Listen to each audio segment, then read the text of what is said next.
बिस्मिल्लाहिर्रहमानिर्रहीम। आज हम एक्सरसाइज 1.1 करेंगे। एक्सरसाइज 1.1 में क्वेश्चन नंबर 2 आज हम सॉल्व करेंगे। क्वेश्चन नंबर 2 हमारे पास है, solve each of the following equation by completing the square. ये कह रहे हैं कि आप ये क्वाड्रेटिक इक्वेशन को कंप्लीटिंग स्क्वायर की मदद से आप ये सॉल्व कर दें। इसमें सेकंड पार्ट हमारे पास है x square minus 10x plus 11 is equal to 0। Solution given equation हमारे पास क्या है, x square minus 10x plus 11 is equal to 0। ये हमने कंप्लीटिंग स्क्वायर की मदद से ये सॉल्व करना है। कंप्लीटिंग स्क्वायर का हमारे पास कुछ स्टेप्स हैं। फर्स्ट स्टेप्स हमारे पास ये है कि आप ये जो ये इक्वेशन को आप स्टैंडर्ड फॉर्म में लिख दे।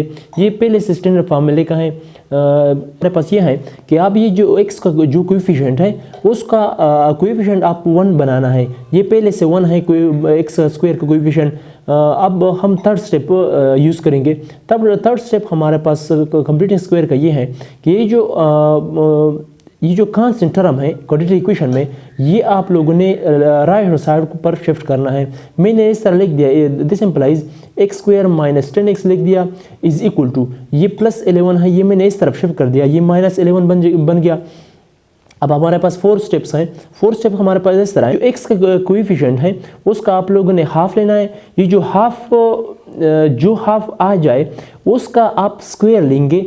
फिर ये जो स्क्वायर है ये लेफ्ट साइड को और राइट साइड को दोनों साइड को ऐड भी करेंगे। मैंने इस तरह लिख दिया, मैंने इस तरह कर दिया। ये हमारे पास यहाँ पर x का कोएफिशिएंट हमारे पास यहाँ पर 10 है। अगर 10 का हम हाफ ले 10 का हमारे पास हाफ 5 आता है ना, इस वजह से मैंने ये जो 5 का स्क्वायर लिख दिया, 5 का स्क्वायर ले लिया और दोनों साइड को ऐड भी कर दिया। यानी x square minus 10x left side को भी स्क्वायर लिख दिया, ऐड भी कर दिया, is equal to minus 11 plus 5 whole square. अब हम x स्क्वायर को मैं इस तरह लिख दूँ, x होल स्क्वायर माइनस 10 को मैं इस तरह लिख दूँ माइनस 2 इंटू एक्स इंटू 5, वापस माइनस 10 आता है, plus 5 whole square is equal to minus 11 plus 5 का स्क्वायर हमारे पास क्या आता है, प्लस 25 आता है। अब हमारे पास ये फार्मूला बन गया, x square plus B square यानी A square plus B square minus 2ab। यानी ए की जगह हमारे पास यहाँ पर x है, b की जगह हमारे पास 5 है। यानी x square plus B square minus 2ab, यानी A square plus B square minus 2ab। यानी यहाँ पर हमारे पास ये फार्मूला हमने यहाँ पर यूज़ कर दिया, यानी a minus B whole square is equal to A square minus 2ab plus B square. ये फार्मूला हमने यहाँ पर यूज़ कर दिया।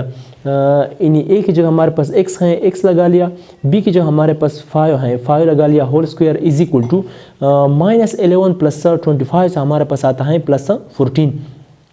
अब हमने यहाँ से हटाना है, तो फिर हम दोनों साइड का स्क्वायर रूट लेंगे, यानी taking square root on both side. यानी इस साइड का स्क्वायर रूट लेंगे, इस साइड का भी स्क्वायर रूट लेंगे। मैंने दोनों साइड का स्क्वायर रूट ले लिया, यानी x minus 5 whole square whole under root is equal to 14 under root. यहाँ पर स्क्वायर अंडर रूट ये कैंसिल होता है, x माइनस 5 बाकी रह गया इज इक्वल टू, यहाँ 14 अंडर रूट से बाहर नहीं निकलता, इस वजह से ये यहाँ पर प्लस माइनस 5 मैंने लिख दिया।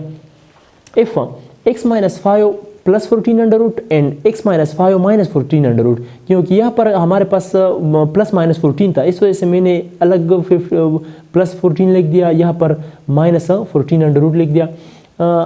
दिस इम्प्लाइज, अब मैं नेक्स्ट स्टेप में इस तरह करता हूँ, ये जो कांस्टेंट टर्म है माइनस 5 ये इस तरफ को मैं शिफ्ट करता हूँ कांस्टेंट टर्म को, x square this implies x is equal to ये माइनस 5 है, ये प्लस 5 बन जाएगा, प्लस 14 अंडर रूट एंड यहाँ पर मैं इस तरह करता हूँ कि ये माइनस 5 ये भी इस तरफ शिफ्ट करता हूँ, ये प्लस 5 बन जाएगा, x is equal to plus 5 minus 14 under root. इन x का 2 वैल्यू हमारे पास आ गया, ये एक वैल्यू हमारे पास आ गया x is equal to 5 plus 14 under root, दूसरा वैल्यू हमारे पास आ गया x minus 14 under root. Solution set हमारे पास आ गया 5 प्लस 14 अंडर रूट का 5 माइनस 14 अंडर रूट।